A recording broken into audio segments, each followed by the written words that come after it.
Housemarque makes some of my favourite PlayStation games ever.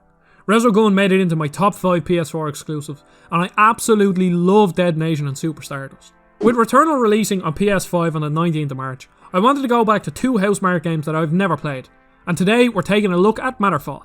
Released in 2017, Matterfall is a twin-stick shooter bullet hell platformer. Think Mighty Number 9, but good, with an insane amount of projectiles flying at you. For anyone who doesn't know much about Housemarque, they have created some of, if not the best modern score attack games.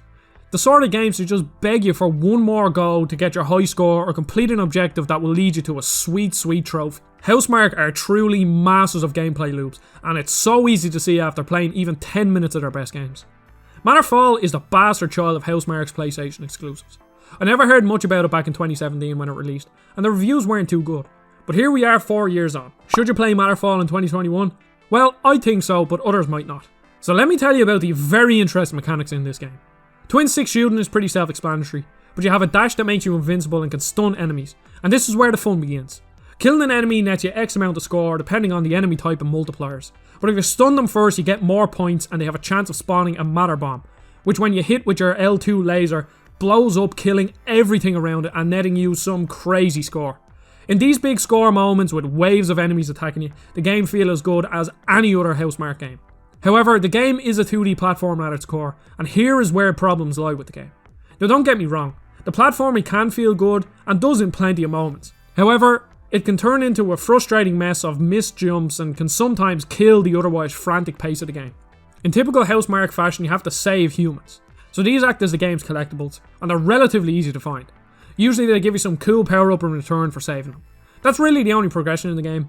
A few little alternate fire weapons and little passive bonuses.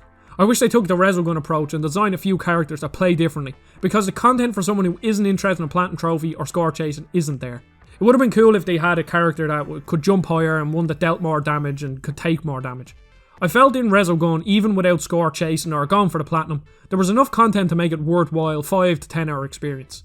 But here I don't think so. Now I'm trying for the platinum, so I'll be getting plenty of time out of it. Whether or not I can achieve the platinum is a different story. I do feel the game's kind of at odds with itself. The platforming can be fun, and when the platforming and shooting are blended well, it's a really tense experience that's begging to be mastered. But other times, the platforming just gets in your way. The retail price of the game is €20, so I'm assuming $20 too. And if you're not into score chasing or trophy hunting, then the amount of content here isn't great. There are 3 worlds which don't take too long to complete, and no other characters, so maybe wait for a sale if you're not itching for your next score attack game. So there we have it, a little video about Matterfall.